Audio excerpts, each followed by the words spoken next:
The slot machines rang their mechanical symphony around me as I balanced another tray of overpriced cocktails, my feet screaming in protest after 9 hours in these stilettos that were supposed to make my legs look good, but mostly just made me want to amputate everything below the knee. The Bellagio casino floor glittered like someone had dumped a jewelry store into a blender and spread it across every available surface. All gold and crystal and desperate hope wrapped in the smell of cigarette smoke, an expensive cologne, and the particular desperation that only comes from people betting their mortgage on Red 17. This was my third consecutive night shift, and I could feel it in every muscle, every forced smile, every time I had to dodge a wandering hand or pretend I found some drunk businessman's joke hilarious. But Mom's experimental treatment cost $3,000 per session, and insurance covered exactly none of it, so here I was serving $7 beers to men who tipped in hundreds when they were winning and nothing when they weren't, playing a different kind of gamble than the one happening at the tables.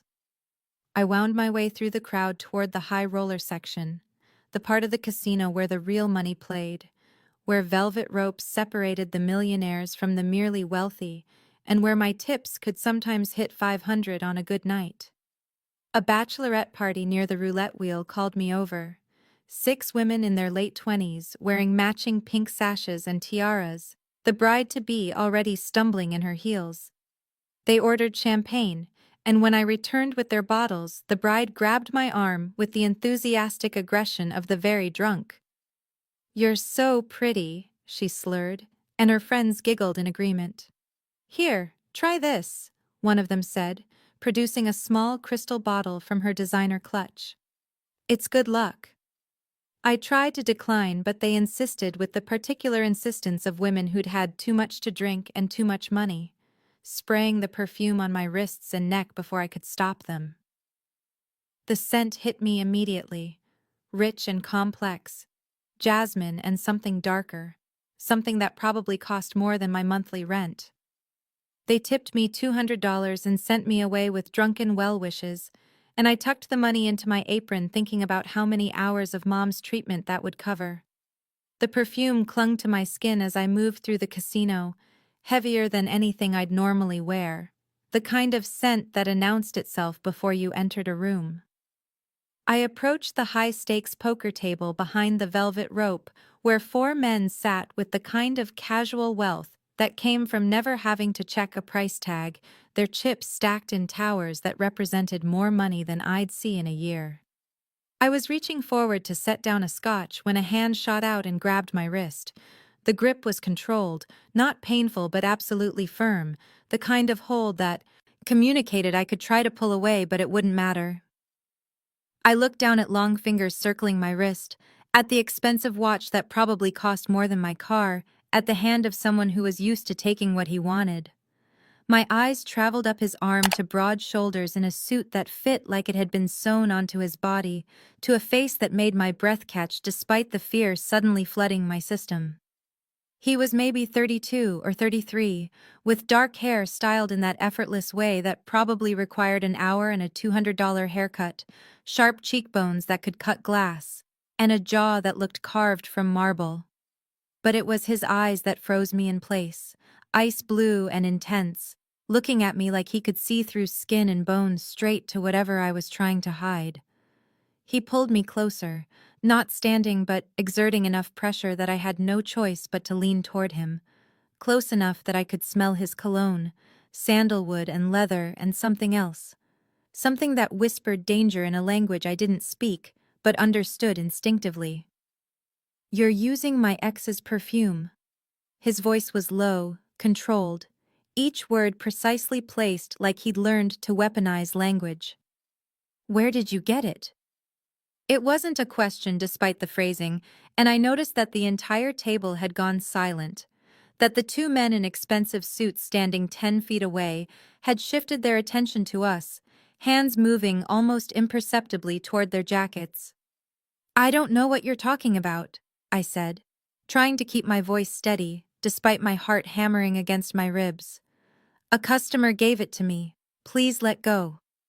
His eyes never left my face as he inhaled slowly, deliberately, and something flickered across his expression.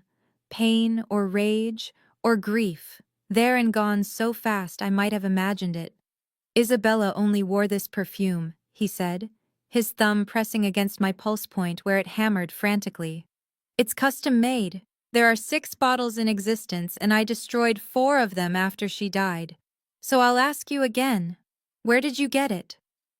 The casual mention of destruction, of death, sent ice through my veins. I'm calling security, I said, abandoning any pretense of politeness. His lips curved into something that wasn't quite a smile. I own security, he said softly. I own this casino, and right now, I own your attention. The certainty in his voice was more frightening than any threat, the simple statement of fact from someone who was used to reality bending to accommodate his will.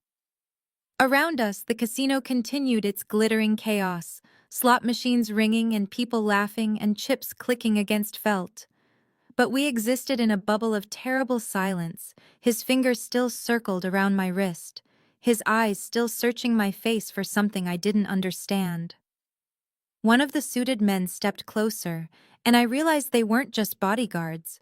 They were the kind of men you saw in news reports about organized crime, the kind who stood silent and dangerous behind powerful people and made problems disappear. "Sir," the man said quietly, and the deference in his voice told me everything I needed to know about exactly who had grabbed my wrist. The man, this owner of casinos and destroyers of perfume bottles, this person who spoke about his dead ex with controlled fury, finally released my wrist. But he stood in one fluid motion, and suddenly he was towering over me, at least 6'3" to my 5'5", and I had to tilt my head back to maintain eye contact. "You're going to come with me to my office," he said, "and we're going to clear up this misunderstanding." It wasn't a request. I felt my carefully constructed composure cracking. "I have tables to serve," I said. "My manager will fire me if I disappear." "Your manager works for me," he replied, already turning toward a discreet door behind the poker tables. "Everyone here works for me." As I followed him, my mind raced through possibilities, each worse than the last. The perfume on my skin suddenly felt like poison, like evidence of a crime I didn't commit. And I wondered with growing terror exactly who Isabella had been, and how she'd died, and why this dangerous man with ice in his eyes seemed to think I had something to do with either.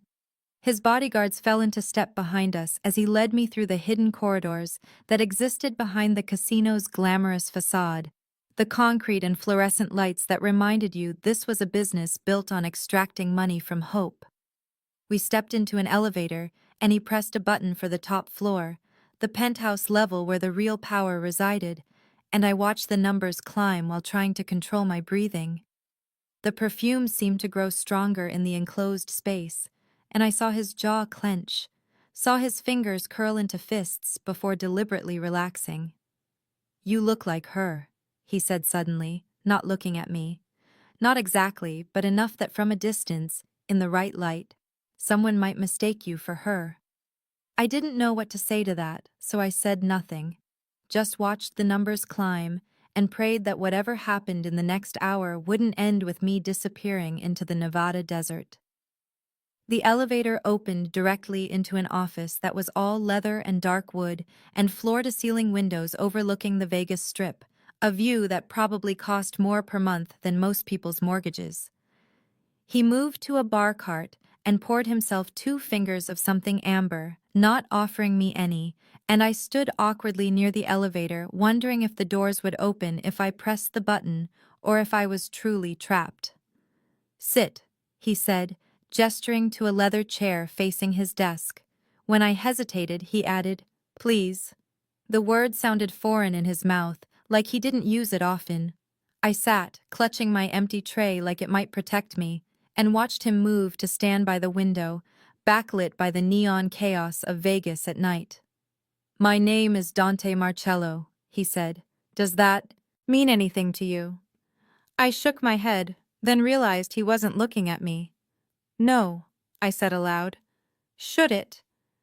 A muscle in his jaw twitched.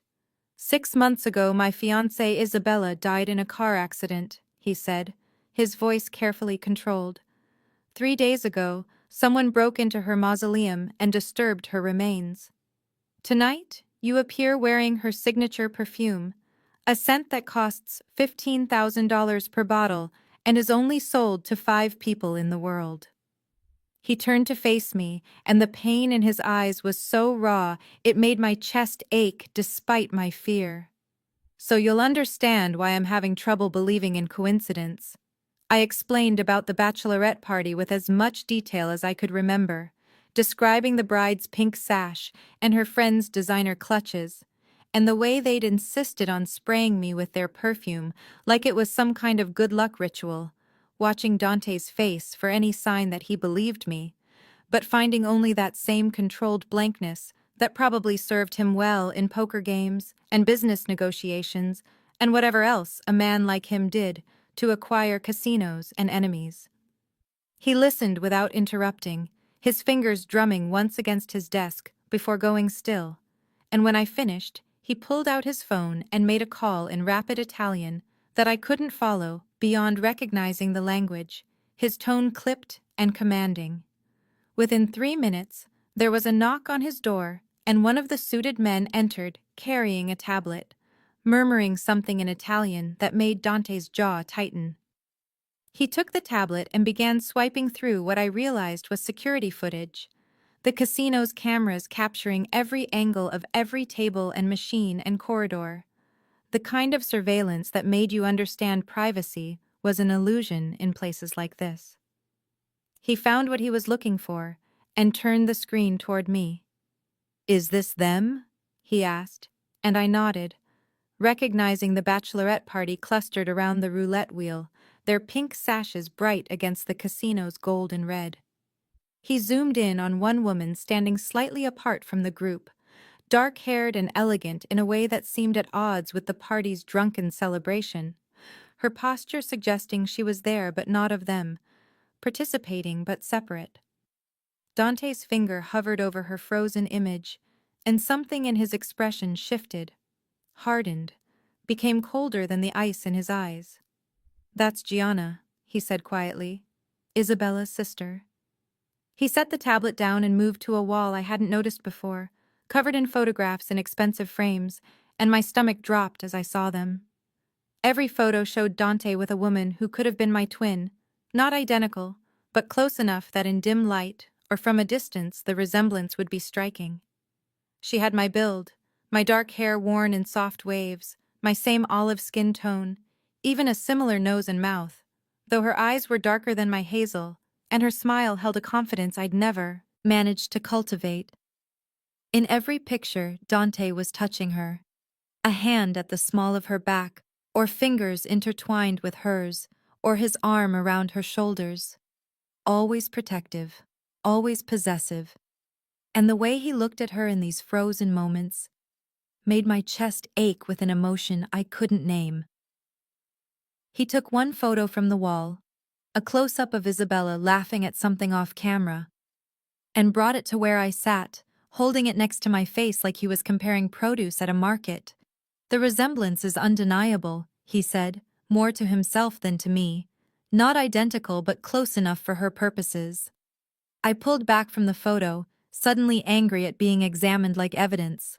"I look like a lot of people," I said. "That doesn't mean anything." "In my world," he replied, setting the photo on his desk but continuing to stare at it with an expression that was part grief and part something darker. "Coincidences are usually conspiracies."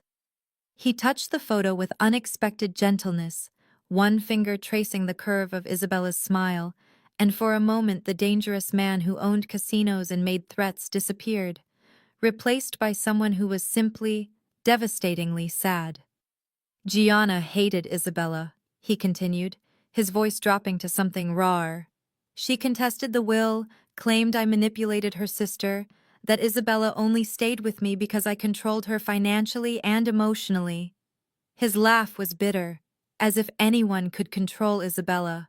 "She was the strongest person I've ever known, right up until the moment her brakes failed on a mountain road at 2 in the morning.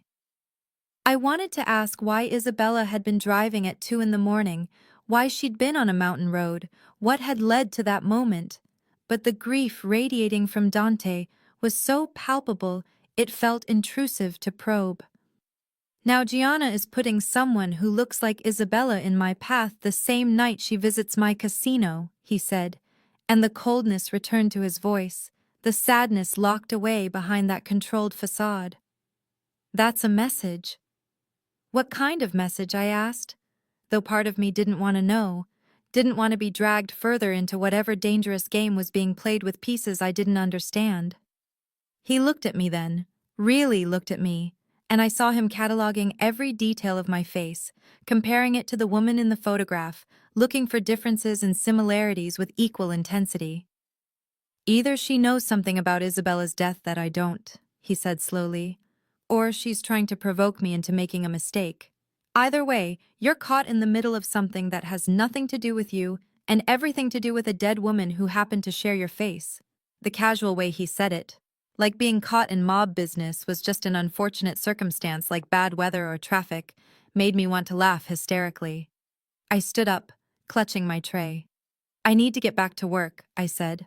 I've told you everything I know about the perfume. I didn't know.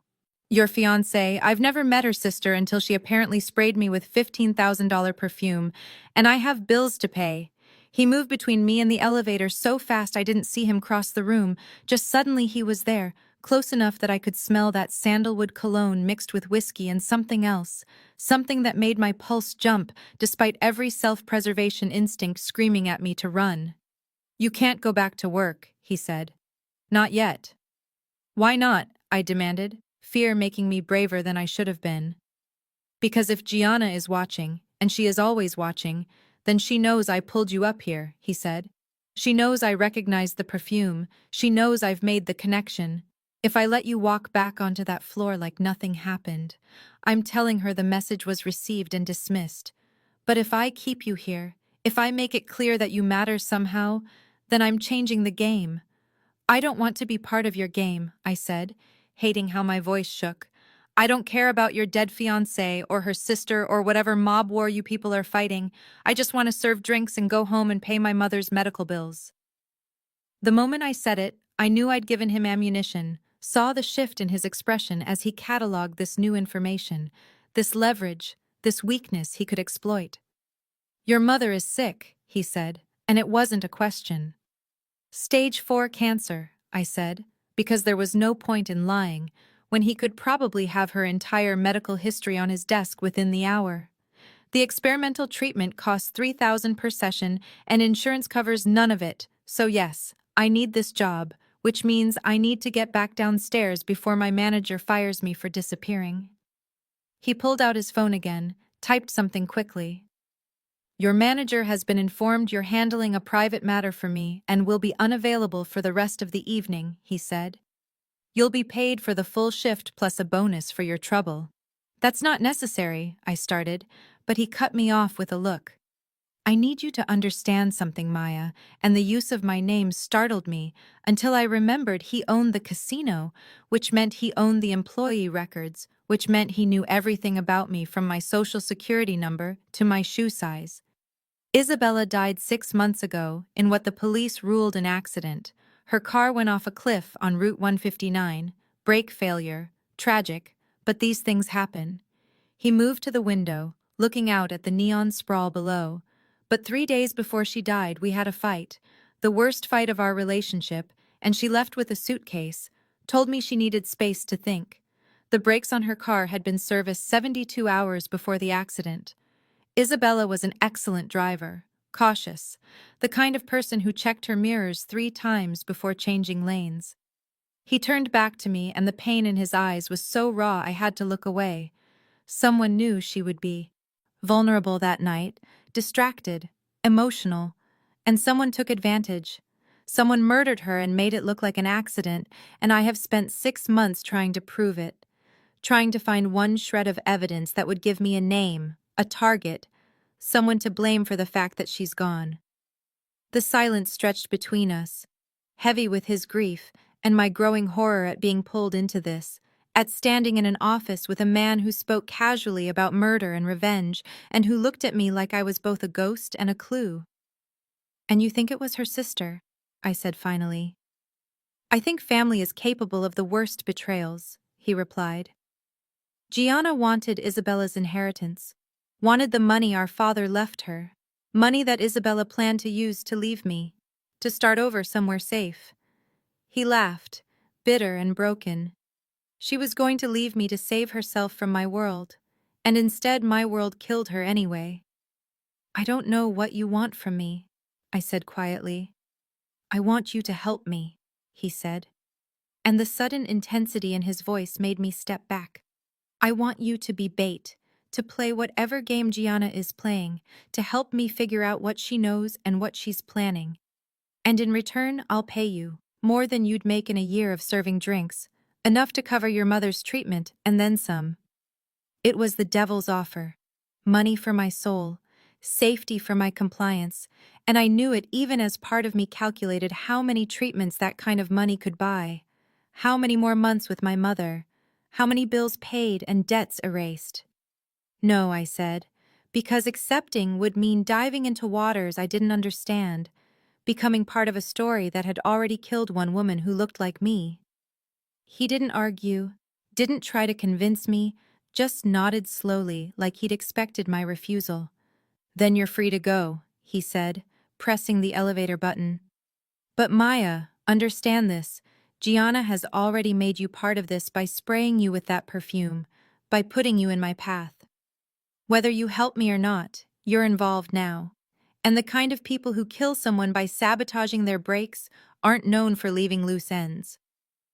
The elevator doors opened, and I stepped inside, my hands shaking as I pressed the button for the main floor, watching him watch me as the doors began to close. The last thing I saw was him touching that photograph again, his fingers gentle on the image of a dead woman who'd had my face, and I wondered if he was mourning her or already planning how to use me to avenge her, and which possibility frightened me more. The elevator ride down felt like descending into my own grave, the numbers dropping as my heart rate climbed, and when I stepped back onto the casino floor, the noise and lights seemed garish and false, like a stage set designed to distract from the darkness lurking in penthouses above.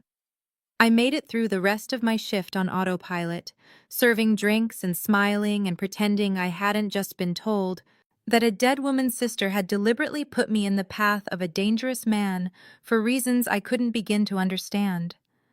My manager asked if everything was okay with Mr. Marcello, and I said yes, fine, just a misunderstanding, and she looked relieved because apparently keeping Dante Marcello happy was more important than any individual employee's well-being. I drove home at 3 in the morning to the apartment I shared with my mother, a two-bedroom in a complex that had seen better days, where the air conditioning worked half the time and the neighbors fought loud enough to hear through the walls. Mom was asleep, her breathing labored even with the oxygen tank, and I stood in her doorway watching the rise and fall of her chest and doing math I'd done 1,000 times before. 3,000 per treatment, treatments twice a week, insurance covering nothing, my savings account hovering near zero, credit cards maxed, and the experimental protocol showing enough promise that her oncologist said it might buy her another year, maybe two if we were lucky. I made it to my room before I started crying, exhausted tears that were part fear and part frustration and part the terrible weight of loving someone who was dying and being powerless to stop it. The perfume Gianna had sprayed on me still clung to my skin, and I scrubbed it off in the shower, watching the water circle the drain and wishing I could wash away the last few hours as easily. I didn't sleep, just lay in bed watching the ceiling and thinking about Dante's face when he touched that photograph, about the way he'd said someone murdered her, like it was fact, not speculation, about the casual certainty with which he'd told me I was already involved whether I helped him or not. At 7 in the morning, my phone rang, a number I didn't recognize, and I answered it to hear Dante's voice. "There's a car waiting outside your building," he said without preamble. "I need you to come back to my office. It's important." I almost hung up, almost told him to leave me alone, but something in his tone made me pause. "Please, Maya," he added, and the words sounded even more foreign than it had the night before. I dressed quickly and kissed my sleeping mother's forehead, and went outside to find a black sedan with tinted windows, the kind of car that screamed money and danger in equal measure. The driver opened the door without speaking, and I slid into leather seats that probably cost more than my monthly rent, and we drove back to the Bellagio in silence. Dante was waiting in his office, and the morning light streaming through those floor-to-ceiling windows made him look younger somehow, less dangerous, though I knew that was an illusion. He'd changed clothes, now wearing dark slacks and a white shirt with the sleeves rolled up, and I noticed for the first time the scars on his forearms, thin white lines that spoke of a violent past. "I have a proposal," he said, gesturing for me to sit. I remained standing. "I'm listening," I said, because I was tired and scared and desperate enough to at least hear him out. "I'll pay you $50,000 if you pretend to be my girlfriend for 2 weeks, he said, the words delivered with the same casual tone he might use to order coffee. I laughed. I couldn't help it, the absurdity of it crashing over me. "You're insane," I said. "This is insane." "Hear me out," he continued, moving to that bar cart and pouring 2 glasses of whiskey even though it was 7 in the morning. "Gianna is trying to destabilize me emotionally by putting someone who looks like Isabella in my path, making me confront my grief, making me vulnerable. If I show that I've moved on, that I'm dating someone who happens to resemble Isabella, it neutralizes her play and might force her to reveal what she knows." He handed me a glass and I took it automatically, too stunned to refuse. "You're asking me to be a ghost's replacement," I said. "That's sick." "I'm asking you to help me catch whoever killed Isabella," he replied. "And yes, paying you extremely well for your time." "You don't know she was killed," I said, grasping for logic in this madness. "You said it was an accident." He set his glass down and pulled a folder from his desk, the kind of manila folder that appears in movies when someone's life is about to be ruined. "The brakes failed on a car I'd had serviced 3 days prior," he said. "Isabella was an excellent driver, cautious to the point of paranoia about car maintenance. She was driving to leave me Maya, we'd fought, she had a suitcase in the car." He opened the folder and showed me photos, accident scene photos that made my stomach turn, twisted metal and broken glass in a cliff face that dropped into darkness. Someone knew she'd be vulnerable that night, distracted, emotional, and someone took advantage. "And you think it was her sister?" I said quietly.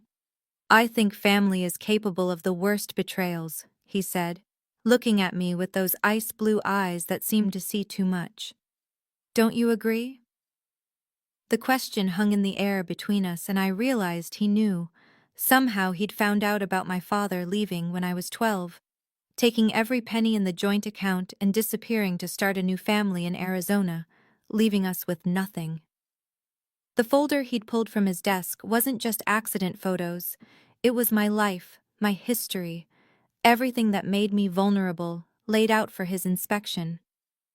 "How dare you," I whispered.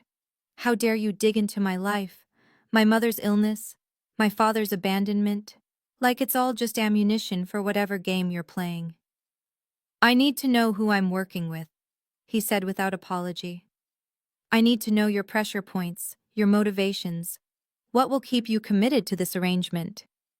"You're talking about me like I'm a business transaction," I said. "Because that's what this is," he replied, and there was something almost gentle in his brutal honesty. "I'm not asking you to fall in love with me, Maya.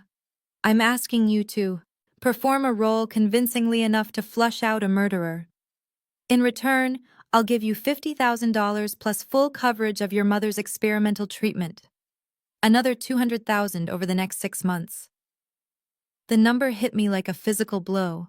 The sheer impossibility of it. More money than I'd ever imagined having, enough to save my mother and pay off every debt. And maybe give us both a chance at something beyond survival. But the cost, The cost was pretending to love a dangerous man who looked at me and saw a dead woman, moving into his world, becoming part of whatever violence and conspiracy had killed Isabella. I can't, I said, but my voice wavered. You can, he said. And suddenly he was close, too close, invading my space in a way that made my pulse jump. You can because your mother is dying, and you'd do anything to save her. Because you're barely keeping your head above water, and this is a life raft. Because you're stronger than you think, and smart enough to know that sometimes the devil's bargain is the only one on the table. I could smell that sandalwood cologne again, could see the gold flecks in his blue eyes, could feel the heat radiating from his body in the cool office air. What exactly would I have to do? I asked. Move into my penthouse, he said. Attend events with me, charity galas and business dinners and anywhere Gianna might be watching. Convince everyone, including her, that you're genuinely in love with me. He touched my chin, tilting my face up to meet his eyes, and the casual intimacy of it made my breath catch. Act like I'm the most important person in your world, like you'd choose me over everything else, like what we have is real. And when it's over, I said, pulling back from his touch. When this is over, you disappear from my life completely. Something flickered across his face. Surprise maybe, or respect, or something darker I couldn't name. He wasn't used to being told when to leave, wasn't used to anyone setting terms with him, and I could see him processing this condition, turning it over like a poker chip. Agreed, he said finally. 2 weeks, you play your part convincingly, and when it's done, I'll pay you and walk away. But Maya, understand that for this to work, you have to commit fully. You have to live with me and touch me and look at me like Isabella used to look at me. Because Gianna will know if you're faking. The way he said Isabella's name, with that mix of reverence and pain, made my chest ache. I need time to think, I said. You have until tonight, he replied, checking his watch. There's an event tomorrow evening, a charity gala where Gianna will definitely be present. I need you there as my date, which means I need your answer now. He pulled out his phone and pulled up what looked like a wire transfer screen. I can have the first 25,000 in your account within the hour, the rest when the 2 weeks are complete. Your mother's next treatment is scheduled for Monday. My people contact her oncologist and handle the payment directly. The fact that he knew when my mother's next treatment was scheduled should have terrified me, but instead, I felt a strange calm settling over me, the calm of someone who'd run out of choices and was simply accepting the inevitable. One condition, I said, beyond the disappearing act. He raised an eyebrow. If I do this, if I help you catch whoever killed Isabella, you promise me that when you find them, you'll use the legal system, not whatever mob justice you're planning. I won't be party to murder. Something in his expression shuddered, went cold. You're asking me to show mercy to someone who killed the woman I loved and my unborn child, he said, and the mention of a child, of a future that had died with Isabella, made my eyes sting with unexpected tears. I'm asking you to honor what she would have wanted, I said, grasping for any argument that might reach him. If she was trying to leave your world, if she wanted out of the violence, then avenging her with more violence makes her death meaningless. He stared at me for a long moment, his jaw clenched, his fingers drumming against his thigh in the only sign of agitation he'd shown. Fine, he said finally. I'll try it your way first. Legal channels, evidence, prosecution. But if that fails, if they walk free because of technicalities or corruption or the 1,000 ways justice fails in this city, then I reserve the right to handle it myself. It wasn't the promise I wanted, but it was probably the best I'd get from a man like him. I nodded. Then I'll do it, I said. 2 weeks. I'll be your girlfriend. I'll help you catch Isabella's killer, and then you disappear from my life like you were never there. He smiled then, a real smile that transformed his face from dangerous to devastating, and extended his hand. Deal. he said. I shook his hand and felt the calluses on his palm, the strength in his grip, and wondered what kind of violence those hands had done, what kind of man I just agreed to pretend to love. Thunder rumbled outside and rain began streaking the windows, the storm I'd seen building all morning finally breaking, and I watched the water run down the glass and thought about drowning, about going under, about the moment when you stop fighting the current and let it take you wherever it wants. Dante was already making calls in Italian, arranging things with the efficiency of someone used to bending reality to his will, and I stood in his office watching Vegas glitter below and wondering if I'd just saved my mother's life or sold my soul, and which one mattered more. The penthouse occupied the entire top floor of a building 3 blocks from the Bellagio, all glass and steel and modern edges that made my little apartment feel like a cardboard box by comparison. And when Dante's driver pulled up to the private entrance, I felt like an imposter stepping into someone else's life.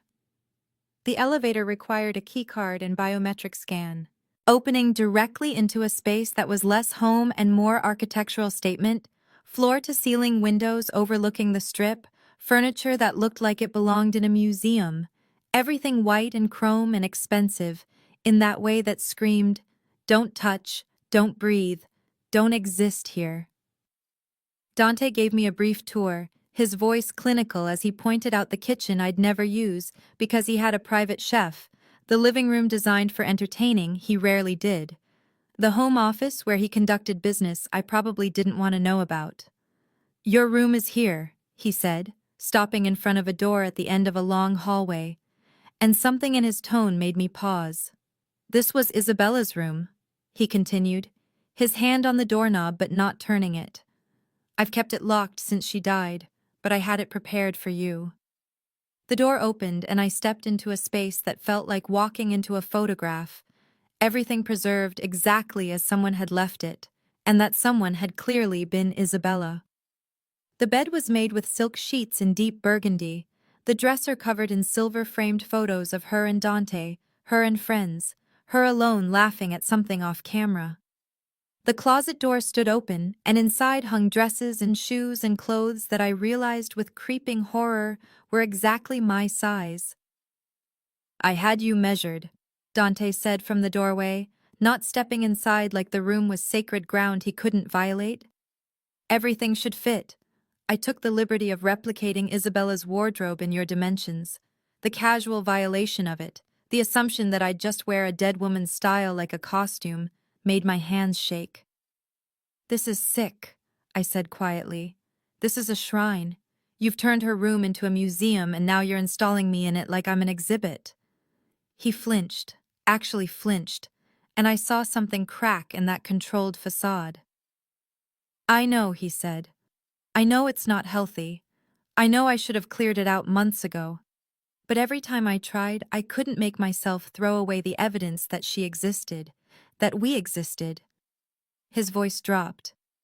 "This room still smells like her perfume, that same $15,000 scent, and some mornings I stand in this doorway and pretend she's still here, still alive, still mine." The raw honesty of it disarmed my anger, and I looked at him standing there in the threshold, this dangerous man who owned casinos and probably killed people, reduced to someone who couldn't let go of a dead woman's bedroom. "I'll stay here," I said finally. "But I'm not wearing her clothes. I'll wear my own things." He nodded. "The event tonight requires formal attire. There's a dress in the closet that would be appropriate, but if you'd prefer I can have something else brought in." I looked at the closet, at the rainbow of expensive fabrics, and pulled out a deep green gown that shimmered in the light. "This one," I said. "Isabella wore that to the cancer research benefit last year," he said quietly. "She loved that dress, said it made her feel like a queen." I almost put it back, but something stubborn in me refused. "Then she'd want someone to get use out of it," I said. "She hated waste." "You're lying," he said, and I saw his jaw clench, that tell I was learning to read. "You can't even give her clothes away. You've kept everything exactly as she left it." "No," he admitted, "but I can put them on someone who might help me find her killer.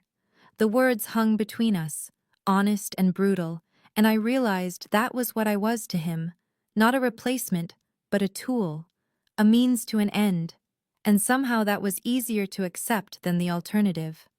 The charity gala was at the Venetian, another casino palace where the wealthy came to feel charitable while drinking champagne that cost more than most people's car payments. Dante's driver navigated us through Vegas traffic while I sat in the back of the sedan, trying not to wrinkle Isabella's dress, trying not to think about the fact that a dead woman had worn this fabric against her skin, had probably sat in this same car going to the same kind of event. Dante sat beside me in a tuxedo that fit him like it had been painted on, and I noticed the way he touched his ring finger constantly, the pale strip of skin where a wedding band had been, another ghost he carried with him. "When we're inside, you need to touch me," he said, not looking at me. Nothing inappropriate, but enough to sell the relationship, my hand on your back, your hand in mine, the kind of casual intimacy that suggests we're comfortable with each other. I nodded, my throat tight. "And if Gianna approaches us," I said. "Let me handle Gianna," he replied, and something in his voice was darker than the Vegas night. "Just stay close to me and remember you're supposed to be in love, whatever that looks like to you." The ballroom was all gold leaf and crystal chandeliers, old money dressed in tuxedos and gowns that cost more than I'd make in a year. And when we walked in together, the conversations didn't stop exactly, but they shifted, became quieter, more pointed. Everyone watching Dante Marcello arrive with a woman who wasn't Isabella, but looked enough like her to create whispers. His hand settled on the small of my back, warm through the thin fabric of the dress, and I felt him guide me through the crowd with the confidence of someone who owned every room he entered. People approached to greet him, business associates and socialites, and people whose names I recognized from news reports about white-collar crime, and he introduced me simply as Maya, his girlfriend, watching their faces register the resemblance and draw their own conclusions. I saw her across the room before Dante did, a woman in her early 30s with dark hair styled in an elegant updo, wearing a silver gown that probably cost more than my car, and I knew immediately this was Gianna, because of the way she stared at me, the way her champagne glass trembled in her hand. Dante followed my gaze and I felt his entire body tense, his hand tightening on my back. "She looks like she's seen a ghost," I murmured. "She has," he replied. When Gianna started walking toward us, her champagne glass shattered in her hand, crystal exploding and pale liquid running down her fingers, and the people around her gasped and fussed, but she didn't seem to notice, just kept staring at me with an expression that was part horror and part something else, something that looked almost like guilt. Dante moved us to intercept her, and suddenly we were standing face to face, me and this woman who'd sprayed me with her dead sister's perfume, who'd apparently orchestrated this entire meeting for reasons I still didn't understand. "Gianna," Dante said, his voice perfectly controlled. "I'd like you to meet Maya, my girlfriend." Up close, the resemblance between Gianna and Isabella was clear, the same dark eyes and bone structure. But where Isabella had looked warm in the photos, Gianna seemed cold, brittle, like she might shatter as easily as her champagne glass. "You have some nerve," Gianna said, and her voice shook. "Bringing her here, parading her around like some kind of sick replacement." "Maya is her own person," Dante replied, pulling me closer against his side. "The fact that she happens to resemble Isabella is coincidence, though I'm sure you know all about that." Gianna's eyes narrowed. "I need to use the restroom," she said to me, ignoring Dante completely. "Come with me." It wasn't a request, and before Dante could object, I said yes, curious what she wanted to say without him present. The ladies' room was all marble and gold fixtures, empty except for us, and Gianna turned on me the moment the door closed. "Whatever he's paying you," she said, her voice low and urgent. "It's not enough, trust me." "I don't know what you're talking about," I started, but she cut me off. "Don't lie. I know he hired you. I know you're not really dating him. She stepped closer and I could smell her perfume. Different from Isabella's, sharper and more aggressive. My sister loved him and it killed her, she continued. He collects broken things, that's what he does. He fixes them and owns them and controls them. And when they try to leave like Isabella did, they end up destroyed. I wanted to defend him, wanted to say she was wrong, but the certainty in her voice planted seeds of doubt. Why did you spray me with Isabella's perfume? I asked instead. Why put me in his path if you're so concerned about my safety? Gianna's expression flickered, guilt and something else passing across her features. I wanted him to hurt, she said finally. I wanted him to feel what I felt when Isabella died, that shock of seeing someone familiar and realizing they're gone. But now I see he's using you, using your resemblance to play some kind of game, and whatever his endgame is, it won't be good for you. She touched my arm, her grip urgent. Get out while you can, take whatever money he's offered and run, because men like Dante Marcello don't let go of things, they've claimed. I pulled away from her touch. Maybe your sister's death wasn't about him, I said. Maybe it was about you. Her face went pale and I knew I'd struck something true. Before she could respond, the bathroom door opened and other women entered, breaking the spell of our confrontation. Gianna left without another word, and I stood at the sink, staring at my reflection in Isabella's dress, wondering if I looked like a ghost or just a fool. When I returned to the ballroom, Dante was waiting, his eyes scanning me for signs of distress. What did she say? He asked quietly. That you collect broken things and destroy them when they try to leave, I replied, watching his face. Is she right? His jaw clenched and he touched his temple, stressed, and I catalogued these tells, learning to read him. Isabella wasn't broken, he said. She was the strongest person I ever knew, and I didn't destroy her, someone else did. But I won't pretend I didn't want to own her, to keep her safe even when she didn't want to be kept. The honesty of it was almost painful. The orchestra started playing and couples moved to the dance floor, and Dante extended his hand. Dance with me, he said. We need to give them something to talk about. I let him pull me onto the floor, let him place one hand on my waist and take my other hand in his.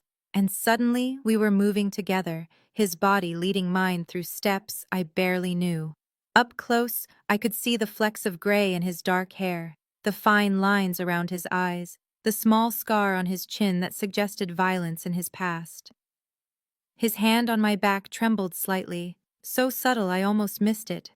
And I realized this was hard for him, holding someone who looked like Isabella but wasn't, performing intimacy while grieving privately. Thank you for doing this, he whispered, his breath warm against my ear. The vulnerability in his voice was so unexpected that I stumbled and he caught me easily, pulling me closer, and for a moment the performance fell away and I saw the man beneath the monster, someone grieving and desperate and human. Then his phone buzzed in his pocket and the moment shattered. He pulled it out, glanced at the screen, and his entire body went rigid. We need to leave, he said. Now. He didn't explain until we were in the car, the driver pulling away from the Venetian with enough speed to suggest emergency. Someone broke into Isabella's grave, Dante said, his voice hollow. They opened her casket. The words didn't make sense at first. Too surreal to process. Looking for what? I asked. I don't know, he said. But Isabella was buried with her engagement ring, a family heirloom worth over $200,000. He looked at me, and in the flashing lights of the strip, I saw fury and fear warring in his expression. It's gone. Someone took it, and the only people who knew she was buried with it were me, her parents, and Gianna. The car felt too small suddenly, the city lights streaking past like we were falling through space. And I thought about Gianna's pale face in the bathroom, about her guilt and her warnings, about the way she'd looked at me like I was already dead. What does the ring mean? I asked. Why would someone desecrate a grave for jewelry? Because it's not just jewelry, Dante said quietly. Isabella had the ring engraved on the inside, something only she and I knew about. He closed his eyes like the memory hurt. She wrote coordinates, numbers I didn't understand at the time, said it was romantic to have a secret only we shared. I think those coordinates lead to something. Evidence, maybe. Something she hid before she died. Evidence of what? I whispered. Of who killed her, he said. And now whoever has the ring has the only clue to finding it. I found the journal on my 5th night in Isabella's room, hidden in a compartment behind the mirror that I discovered only because I'd knocked over a perfume bottle and watched it roll into a gap that shouldn't have existed between the mirror and the wall. The compartment opened with a soft click when I pressed on the right spot, revealing a space just large enough for the leather-bound book that sat inside like a secret waiting to be discovered. I knew I shouldn't read it, knew that Isabella's private thoughts were sacred ground that I had no right to tread on, but I also knew that I was living in her room wearing her clothes pretending to be her ghost, and that privacy had already been violated in every way that mattered. The journal was worn, the leather soft from countless handlings, and when I opened it, Isabella's handwriting sprawled across the pages in loops and curves that seemed to dance with life, even though their author was dead. The entries started 8 months before her death, mundane observations about charity events and dinner parties, and the small frustrations of being engaged to a powerful man. But as I read deeper, the tone shifted, became more fearful, more desperate. I'm pregnant, she'd written 3 months before the accident, and I don't know how to tell Dante because this changes everything. This means I can't leave. This means I'm tied to his world forever through this child. The words hit me like a physical blow, and I had to sit down on the bed, the journal trembling in my hands. Dante had never mentioned a pregnancy, never said anything about a child, and this omission felt like a betrayal. Even though I had no right to feel betrayed by a man I was only pretending to love. I kept reading, watched Isabella's fear grow with each entry. He wants me to leave the city, wants to take me somewhere safe. But safe in his world means isolated, means cut off from everyone I know, means becoming completely dependent on him. I love him, but I'm terrified of what loving him means, terrified that his protection will become my prison. The entries became more frantic, more scattered. Someone is watching me, I'm sure of it now. I see the same car following me, the same face in crowds. And when I tell Dante, he says he'll handle it, but handling it means more violence, more bodies, more blood on hands that already touch me so gently. I can't do this anymore, can't raise a child in this world where love and death are so tangled together, you can't tell where one ends and the other begins. The final entries were the most heartbreaking. I'm leaving tonight, I've packed a bag, I'm going to drive to my sister's place and figure out what comes next. Dante and I fought, he said I'm being irrational, said he's only trying to protect us, but his protection feels like suffocation and I need air, I need space, I need to think about what's best for this baby. The name that should have followed, the person she was afraid of, had been torn out, a ragged edge where the paper had been ripped away with force. I sat in Isabella's room holding her journal and crying for a woman I'd never met, for a baby that never got to be born, for Dante's grief that suddenly made so much more sense. The door opened and Dante stood there, still in his suit from the business dinner we'd attended earlier, and his expression shifted when he saw what I was holding. "Where did you find that?" he asked quietly. "Hidden compartment behind the mirror," I said, not bothering to lie. "You didn't tell me she was pregnant." "Would it have changed your willingness to help?" he said, moving into the room and closing the door behind him. "No, so why burden you with my pain?" "Because I'm living in her room," I shouted, surprising myself with the vehemence. "Wearing her clothes, pretending to be her replacement. I deserve to know who I'm replacing." "You're not replacing her," he said, and something in his voice made me look up, made me see the rawness in his expression. "You're something else." "The child was mine," he continued, sitting on the bed beside me, close enough that our knees touched. We were going to leave this life together, start over somewhere clean, somewhere the baby could grow up without bodyguards and threats, and the constant weight of violence. That's why the fight. I wanted to keep her safe, but she thought I was controlling her, thought my protection was manipulation. His voice broke on the last word, and I watched this powerful, dangerous man crumble. Watched grief strip away every layer of armor he'd built, until there was just a human being mourning the loss of everything that mattered. "I'm not just mourning a lover, Maya," he said. "I'm mourning a future, a family, the version of myself that could have been a father instead of a monster." Without thinking, I reached for his hand, laced my fingers through his, felt the calluses and scars and warmth of his palm against mine. "You're not a monster," I said. "Monsters don't grieve like this." He looked at our joined hands, and then at my face, and something shifted in the air between us, became charged with a tension that had been building since that first night in his office. He leaned toward me, and I leaned toward him, and our faces were inches apart, close, enough that I could feel his breath against my lips, could see the gold flecks in his blue eyes, could smell that sandalwood cologne mixed with whiskey and grief. Then I pulled back, dropped his hand, stood up, and put distance between us. "I'm not her," I said, my voice shaking. "I know," he replied, still sitting on the bed, still looking at me with those devastating eyes. "That's becoming the problem." We stared at each other across the room, the journal still lying on the bed between where we'd been sitting, Isabella's words a ghost in the space we occupied. "I should go," I said. "This is your room," he said. "I'll go." But he didn't move, just kept looking at me like he was trying to memorize my face, trying to catalog the ways I was different from Isabella, the ways I was myself. The next morning, my phone rang while I was making coffee in Dante's enormous kitchen, my mother's doctor calling with news that made my knees weak with relief. "The experimental treatment is working," Dr. Chen said. "The tumors are shrinking, her blood work is improving. If this continues, we're looking at remission, Maya, actual remission."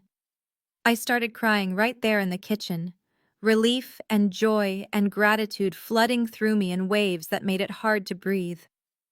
Dante found me like that, tears streaming down my face, and immediately went into protective mode, demanding to know what was wrong, if someone had threatened me, his hand already reaching for the gun I knew he kept in a drawer by the door.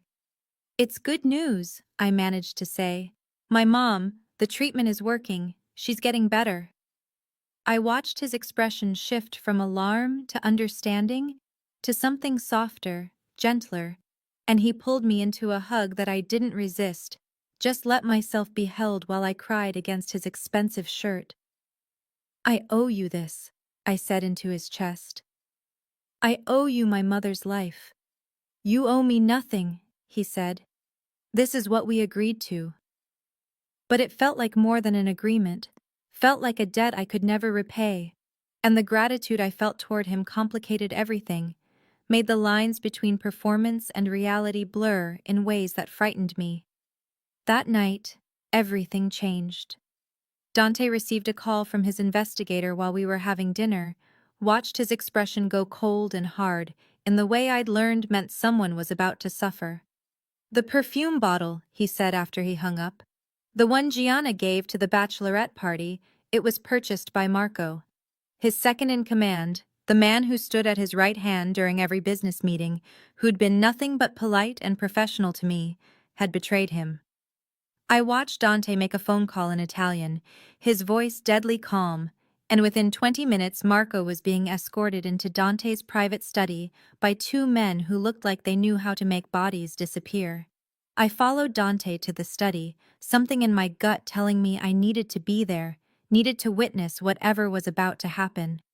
Marco was on his knees in the center of the room, his usually immaculate suit rumpled, his face pale with terror. Dante circled him like a predator, gun in hand, and the rain that had started falling again pounded against the windows like it was trying to break through. "You bought the perfume," Dante said. You gave it to Gianna. You orchestrated Maya walking into my casino wearing Isabella's scent. Marco was shaking, hands clasped in front of him like prayer. She paid me, he said. 200,000 to make sure the perfume ended up on someone who looked like Isabella. To make sure that person crossed your path at the right moment. Dante pressed the gun to Marco's temple, and I saw his finger move toward the trigger. Why? Dante asked, his voice barely above a whisper. Because I loved her, Marco said. And I watched Dante's expression shift to pure fury. I loved Isabella, and you didn't deserve her. You brought her into this world, and it killed her. And when Gianna said she wanted to make you pay, I couldn't say no. You loved her, Dante repeated, each word dropping like ice. You think that gives you the right to speak her name, to conspire against me, to use an innocent woman as a pawn in whatever sick game you and Gianna are playing. I didn't kill her, Marco said desperately. I swear on everything holy I didn't kill her. I would never have hurt her. Liar, Dante said, and I heard the click of the safety coming off. If you kill him, you'll never know the truth, I said from the doorway, my voice cutting through the tension. Both men turned to look at me, Dante with his gun still pressed to Marco's head, Marco with tears streaming down his face. Please, I continued, moving into the room. For Isabella, for the child you lost, for the future that was stolen from you, don't become the monster everyone thinks you are. Dante's hand was shaking. I could see it from across the room, could see him warring with himself between the need for vengeance and something else, something that might have been my voice calling him back from the edge. If you kill him now, you're acting on emotion, not evidence, I said, close enough now that I could touch his arm. You promised me you'd try the legal way first. You promised me you'd honor what Isabella wanted. She wanted you to be better than this. Let him tell you everything he knows. Let him give you Gianna. Let him help you find the real killer. His jaw clenched and unclenched, his fingers still on the trigger, and for a long moment, I thought he wouldn't listen. Thought I was about to watch him execute a man in cold blood. Then slowly, so slowly, he lowered the gun. Talk, he said to Marco. Tell me everything, or I'll let her walk out of this room, and then I'll paint the walls with your brain. Marco talked, words tumbling over themselves in his desperation to survive. Gianna had approached him 6 months ago, right after Isabella's funeral. Said she knew he'd been in love with her sister, knew he'd watched Dante possess what Marco wanted. She'd offered him money and revenge, a chance to destabilize Dante by forcing him to confront his grief through someone who looked like Isabella.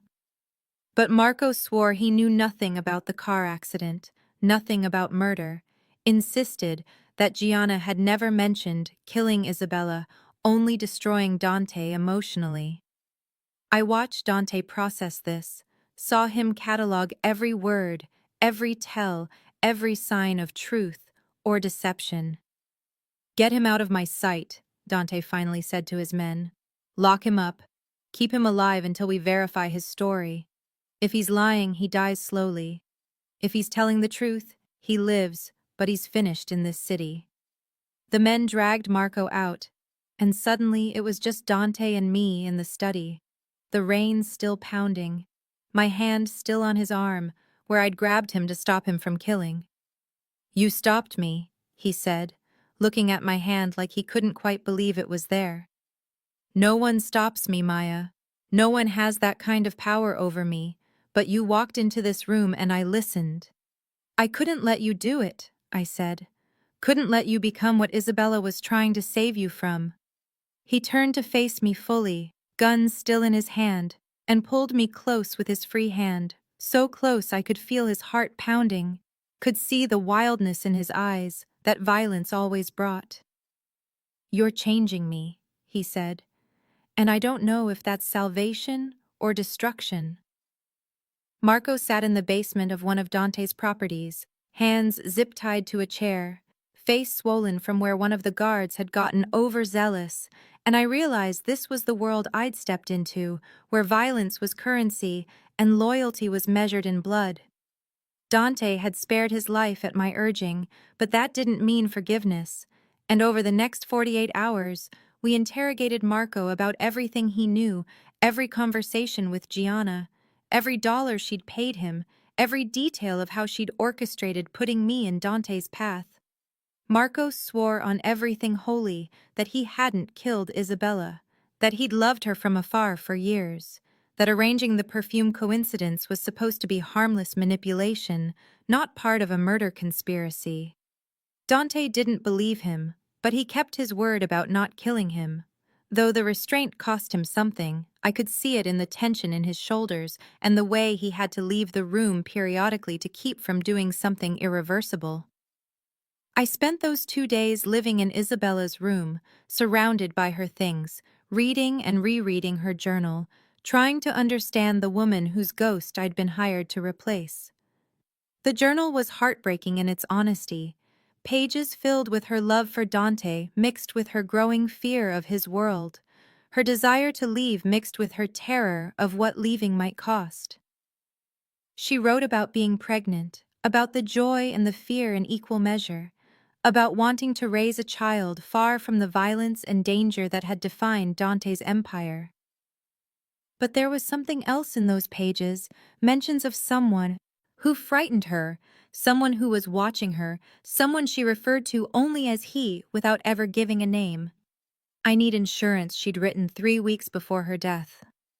In case he ever comes after my family, in case Dante can't protect us, I need something that will keep us safe. The ring will guide the truth to light. I read that line over and over, the ring will guide the truth to light, trying to understand what it meant. Dante had mentioned the ring was missing from her grave, the engagement ring he'd given her, an antique with an inscription inside that Isabella had photographed obsessively according to him. I called Dante to Isabella's room and showed him the journal entry, watching his face as he read it. She was talking about the ring, I said. The engraving, what did it say? He closed his eyes like the memory hurt. It was coordinates, he said quietly.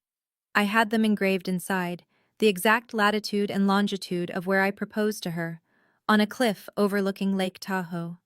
He pulled out his phone and pulled up the photos Isabella had taken, zooming in on the delicate script inside the band, and I saw numbers that meant nothing to me. But Maya leaned closer, her detective's mind working. Those aren't coordinates, she said. I mean they are, but look at the sequence. It's off by just enough. She grabbed a pen and paper and started writing, rearranging the numbers, and suddenly her eyes went wide. It's a safety deposit box number, she said. At Security First Bank, that's their numbering system. I used to work there during college. Isabella was telling you where she hid the insurance. Dante stared at the numbers like they were a cipher to another world. Then he was moving, calling his lawyer, arranging access to Isabella's safety deposit box with the kind of authority that made bank managers materialize at midnight. We drove to the bank in silence, the city lights reflecting off rain-slicked streets, and I kept thinking about Isabella hiding evidence, planning for contingencies, trying to protect the people she loved even as someone planned her murder. The bank manager met us personally, clearly uncomfortable with opening a deceased person's box, but more uncomfortable with refusing Dante Marcello. The safety deposit box was small, but what it contained changed everything. Folders of documents and photographs and recordings that Isabella had collected methodically, evidence of a conspiracy that went deeper than any of us had imagined. There were photos of Gianna's fiancé, Victor Romano, meeting with federal agents, transcripts of conversations where Victor talked about using Isabella to get information on Dante's operations, financial records showing Victor had been a paid informant for 2 years. But the worst part, the part that made Dante's hands shake as he read it, was Isabella's notes detailing how she'd confronted Victor, how she'd threatened to expose him to both the FBI and to Dante, how she'd told him she had insurance that would destroy him if anything happened to her or her family. Victor sabotaged her car, Isabella had written in her final entry, dated the day before she died. Gianna knows, and she's doing nothing to stop it. She's chosen her engagement to a wealthy man over her own sister's life. She's convinced herself I'm overreacting, that Victor would never actually go through with it, but I can see it in his eyes. He's desperate, and desperate men are the most dangerous. I'm leaving tonight, taking my insurance with me, going somewhere Dante can't follow until I figure out how to keep us all safe. She never made it, Dante said, his voice raw. She died trying to save me from Victor's testimony, trying to protect her sister from the truth, trying to keep our child safe. And they killed her anyway. The evidence also revealed that Victor was planning to testify against Dante within the week, using fabricated evidence to link him to crimes he hadn't committed, building a case that would put him away for life. Gianna's games with me, the perfume, the resemblance, all of it had been distraction, keeping Dante emotionally off balance while Victor finalized his case. She knew, Maya said quietly, looking at photos of Gianna and Victor together, smiling at charity events, playing the perfect couple. She knew he was going to kill Isabella, and she let it happen, convinced herself it was necessary to protect her own future. That's not love. That's not even survival. That's just greed. Dante was already making calls, his voice cold and controlled, arranging a meeting at Gianna's estate, mobilizing his people, preparing for the kind of confrontation that usually ended in blood. But I grabbed his arm, forcing him to look at me. Isabella's last act was protecting you, I said. If you kill them, you erase that, you make her sacrifice meaningless. She died trying to save you from this life, from this violence. Honor that. Don't throw it away for revenge. He pulled away from me, pacing the small bank room like a caged animal. She was carrying my child, he said. They killed my son or daughter. They killed the woman I loved. They destroyed my entire future. And you want me to what? Hand them over to lawyers and judges and a system that lets people like Victor walk free every day. I want you to be the man Isabella believed you could be, I said. The man who was going to leave this life with her, who was going to raise a child far from the violence, who was going to choose something better. Use her evidence, discredit Victor, free yourself from his testimony, and let the law handle the rest. It was asking too much, I knew that. Asking a man like Dante to choose mercy over vengeance. Asking him to honor a promise to a dead woman when everything in him screamed for blood. But he'd made me a promise too, back in his office when this started, that he'd try it my way first, and I was holding him to that now even as I saw the war raging behind his eyes. Fine, he said finally. We'll do it your way. We'll confront them with the evidence, we'll give them a chance to confess, and then I'm calling my attorney and handing everything over. But Maya, if they run, if they fight, if they do anything to suggest they're going to escape justice, I'm not letting them walk out of that house. I nodded, because it was the best compromise I was going to get, and we drove to Gianna's estate, with Dante's men following in 2 other cars, an armed convoy heading toward a reckoning. Gianna's house was modern and cold, all glass and steel, and white furniture that looked like it belonged in a museum, not a home, the kind of space that prioritized aesthetics over comfort. She answered the door herself, probably expecting Dante, her face going pale when she saw the folder in his hands. Victor was in the living room, handsome in that generic way of men who'd learned to use their looks as a weapon, and his expression shifted from confusion to panic when he saw us. Dante laid out the evidence methodically, each document and photo and recording placed on Gianna's pristine white coffee table, like evidence at a trial. He explained how Isabella had discovered Victor's betrayal, how she'd threatened to expose him, how Victor had sabotaged her breaks and Gianna had known and done nothing. With each revelation, Gianna's face crumbled, tears streaming down her cheeks, and I almost felt sorry for her until I remembered she'd let her own sister die. You don't understand, Gianna sobbed. Victor promised me everything, a life away from Dad's legacy, away from the violence and the crime. Isabella had you, she had everything, love and money and a future, and she was going to throw it all away, leave you, leave the family, start over like none of it mattered. She was trying to save her child, Dante said, his voice dangerously quiet. She was trying to give my son or daughter a life that didn't involve looking over their shoulder, wondering if today was the day someone killed their father, and you let your fiancé murder her for it. Victor tried to run then, bolting for the back door with the desperation of a man who knew he was already dead. But Dante's men were faster, grabbing him in the garden and dragging him back inside, throwing him onto the white couch where he cowered like the coward he was. "This is all a misunderstanding," Victor started, but Dante cut him off. "Isabella recorded your confession," he said, pulling out a small audio device from the folder. "She wore a wire the last time you met, got you admitting you'd sabotaged her car, got you explaining how you'd convinced Gianna it was necessary to protect your cover." He pressed play, and Victor's voice filled the room, cold and calculating, explaining to Isabella that she'd left him no choice, that her evidence would destroy his career and his engagement and his entire future, that making it look like an accident was actually mercy. The recording ended with Isabella crying, begging Victor to reconsider, and the sound of her fear, her desperation in those final hours, broke something in Dante's carefully controlled facade. "My son or daughter died with her," Dante said to Gianna, his voice thick with grief. "There is no punishment I could give you worse than what you'll give yourself, living with the knowledge that you traded your sister's life for a marriage to a federal informant, that you chose money over family, that you're complicit in the murder of your own blood." Gianna collapsed then, her perfect composure shattering into ugly sobs, and I saw Dante's hand move toward the gun I knew he carried, saw the calculation in his eyes, the weighing of his promise to me against his need for vengeance. "Isabella's last act was protecting you," I said again, stepping between him and his targets. "If you kill them, you erase that. You make her sacrifice meaningless.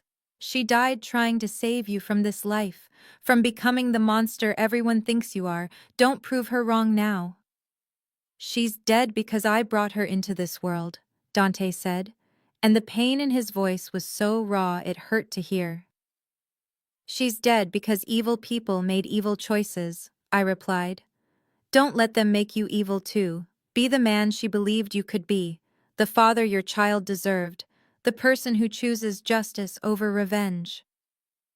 The silence stretched between us, broken only by Gianna's sobbing and Victor's panicked breathing, and I watched Dante make the hardest choice of his life. He pulled out his phone and called his attorney, explaining the evidence, arranging for everything to be turned over to the authorities, making sure Victor's testimony would be discredited and his own prosecution derailed. Then he called the police, reported 2 suspects in Isabella's murder, and we waited in that cold white living room for the sirens to arrive. When the police came, they found Victor trying to flee again, Gianna confessing through her tears that she'd known, that she'd convinced herself it was necessary, that she'd watched her sister die and done nothing to stop it. Dante handed over Isabella's evidence with the calm of a man who'd already won, knowing that her final act of love would save him from prison and destroy the people who'd destroyed her. As we left Gianna's estate, the rain had stopped, the sky clearing to reveal stars that were usually invisible in the Vegas light pollution. And I realized the symbolic weight of it, the clearing after the storm, the truth finally revealed after months of investigation and grief. Dante's men looked shocked that he'd chosen the legal system over violence, that he'd kept his word to me, that he'd honored Isabella's final wish even when everything in him screamed for blood. In the car ride back to the penthouse, he was silent, processing everything, mourning Isabella and their child all over again, but this time with the knowledge that her love had been real, that she'd died trying to save him, that her final act had been protection, not abandonment. "You did the right thing," I said quietly. "She would be proud of you." "I hope so," he replied. "Because doing the right thing feels like hell, And I need to believe it meant something. It meant everything, I said. You broke the cycle, you chose something better, you proved you're more than the violence that raised you. He looked at me then, with those ice-blue eyes that had terrified me 2 weeks ago, but now just looked tired and sad and human. Thank you, Maya, he said, for being my conscience when I'd lost my own, for seeing the man I could be instead of the monster I was, for helping me honor Isabella's memory the way she deserved. The mystery was solved, the killers caught, justice served through legal channels instead of violence, and I realized our deal was done. Our 2 weeks were up, and soon I'd have to leave this world and return to my own, and the thought of it hurt more than I wanted to admit. 2 weeks had passed since we'd confronted Gianna and Victor, since Dante's legal team had taken Isabella's evidence to the authorities and watched the whole conspiracy unravel like thread pulled from expensive fabric. And now, I stood in Isabella's room, my room, packing the few belongings I'd brought with me into the same battered suitcase I'd arrived with. Victor was in federal custody facing charges for murder and conspiracy. His testimony deal revoked, once Isabella's hidden evidence proved he'd sabotaged her car, and Gianna was under house arrest awaiting trial as an accessory, her face on the news every night looking hollow and broken in ways that almost made me feel sorry for her, until I remembered she'd let her own sister die for money and status. Dante's lawyers had used Isabella's meticulous documentation to clear him of any connection to Victor's criminal network, proving that Isabella had discovered the informant's identity and hidden the proof, knowing it might save Dante's life, even as she tried to leave his world. My mother's treatment had been fully funded as promised, every session paid for through the end of the year, and her latest scans showed the tumors shrinking, remission within reach for the first time in 18 months. And when she'd called me yesterday, crying with relief and hope, I'd felt the weight of 2 years of desperate fear finally lift from my shoulders. The debt was paid, both the financial one and whatever karmic balance had brought me into Dante's orbit, and according to our agreement, I was free to leave, to walk away from this penthouse and this dangerous, beautiful man, and return to my normal life serving drinks and worrying about rent. Except nothing felt normal anymore. My old apartment felt too small and too quiet. My shifts at the casino felt like play acting, and every time I passed the high-stakes poker table where Dante had first grabbed my wrist, I felt an ache in my chest that had nothing to do with fear and everything to do with missing someone I'd convinced myself I shouldn't miss. Morning light streamed through the floor, to ceiling windows turning the strip below into something almost beautiful. And I took one last look at the room that had been Isabella's shrine and my temporary home, at the photos I'd slowly turned face down over the past 2 weeks, because seeing her smile made me feel like an intruder in her story. The perfume bottle sat on the dresser where I'd left it, that expensive crystal containing the scent that had started everything, and I picked it up thinking I should leave it here with the rest of Isabella's ghost. "Keep it," Dante said from the doorway, and I turned to find him watching me with an expression I couldn't read. "It doesn't hurt anymore when I smell it, not when it's on you." He'd been giving me space these past few days, ever since the case had closed and our arrangement had technically ended, keeping to his office or his bedroom and only appearing at meals with careful politeness, and I realized he'd been letting me choose, giving me the room to decide without his presence influencing the outcome. "Was I just a tool to solve your mystery?" I asked, the question I'd been avoiding for days. "Or did I become something more?" He stepped into the room, breaking his self-imposed exile from Isabella's space, and for the first time since I'd moved in, I saw him cross that threshold, without grief shadowing his features.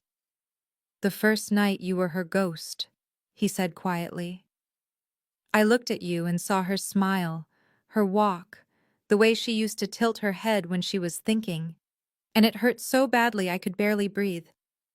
By the second night you were yourself. You challenged me in ways Isabella never did, called me on my cruelty and my grief and refused to just be whatever I needed you to be. He moved closer, and I could smell his cologne, that sandalwood scent I'd come to associate with safety despite all logic.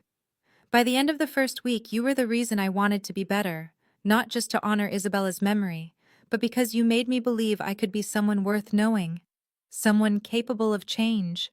Isabella showed me I could love. You showed me I could change.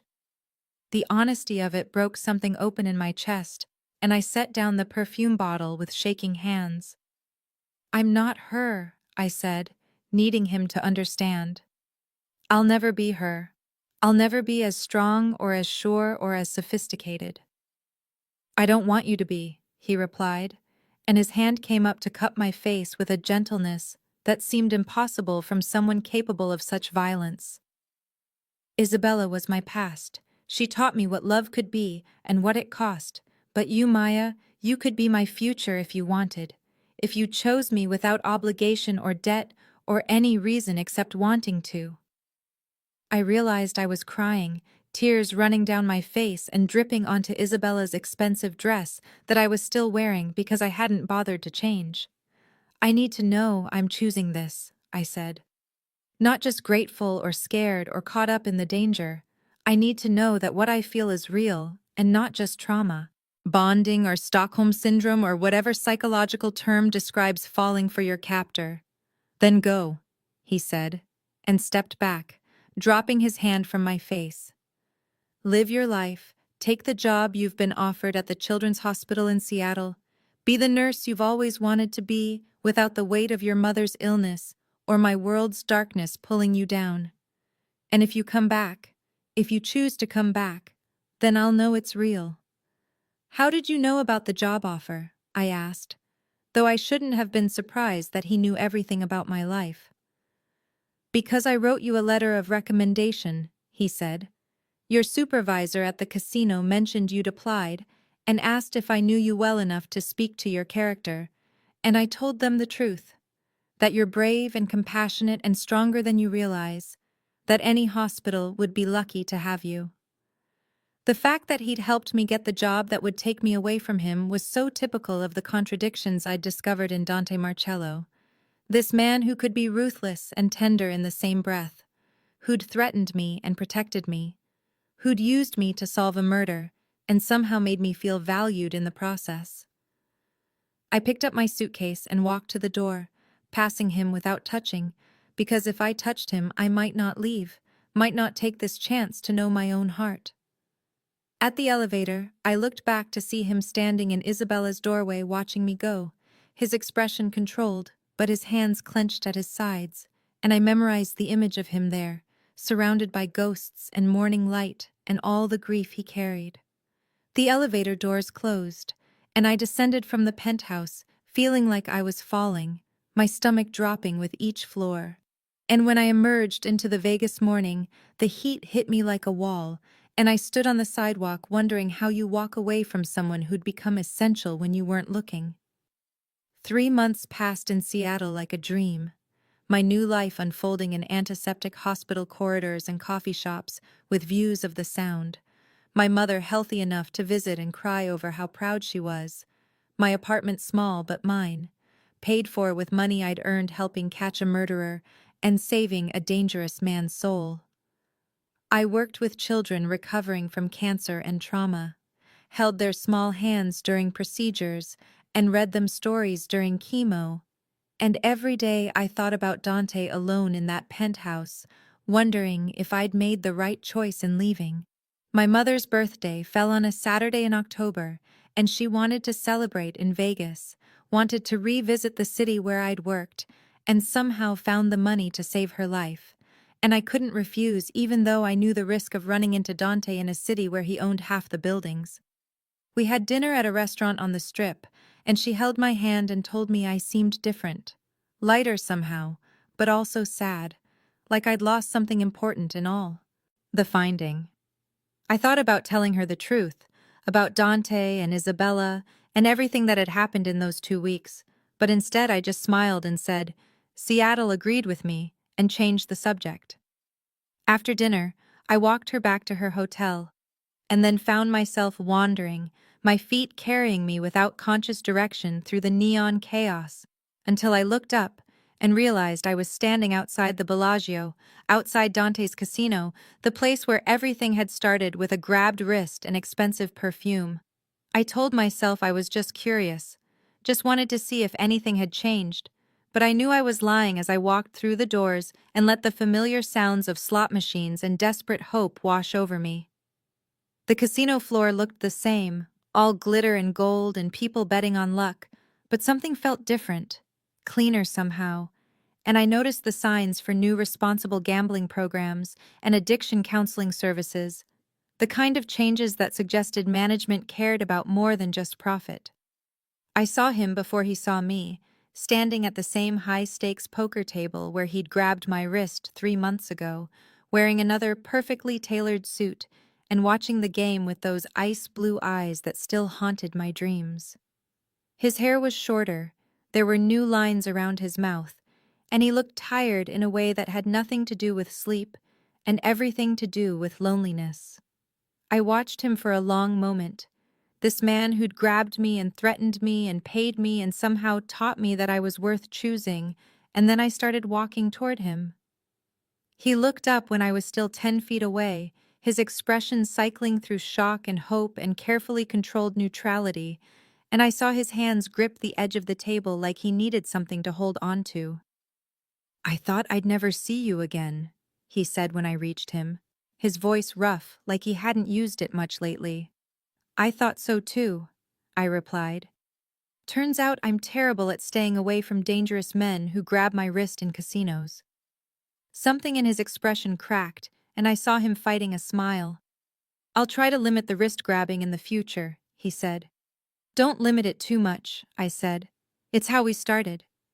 We stood there in the middle of the casino floor with people flowing around us like water around stones, and I realized everything had changed. I'd changed. He'd changed.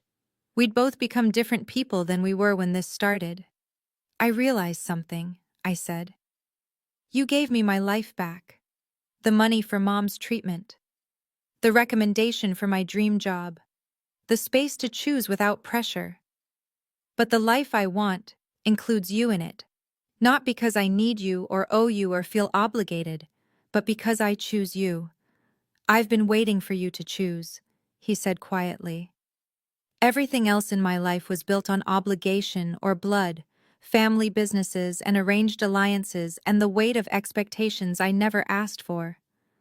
I needed you to come back freely or not at all. Needed to know that if you chose me, it was because you wanted to, not because I'd manipulated or coerced or bought your affection." I stepped closer and he reached for me, his hand settling on my waist like he was afraid I might disappear if he didn't anchor me there. "I visited Isabella's grave last week," he said. "Brought her flowers and the engagement ring we recovered, had it placed back with her where it belongs. I told her about you, about how you'd helped me find the truth and convinced me to seek justice instead of revenge, about how you'd showed me that letting go wasn't betrayal, but freedom." "What did she say?" I asked, only half joking. "I think she'd like you," he replied. "I think she'd be glad I found someone who challenges me to be better, who doesn't let me hide behind grief and anger." He touched my face and I leaned into his palm.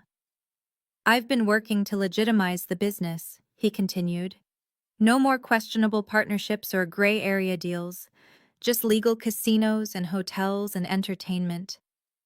It's harder and less profitable, but I sleep better at night. Or I would if I wasn't lying awake wondering if you'd ever come back." "I came back," I said.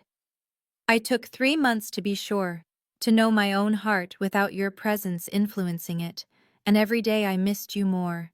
Every night I went to bed thinking about your smile and your vulnerability and the way you held me when we danced. I choose you, Dante, not because you're perfect, but because you're trying, not because I need saving, but because I want to build something with someone who understands that love is choice and work, and showing up every day even when it's hard." He kissed me then, finally, his lips gentle against mine, like I was something precious he'd thought he'd lost.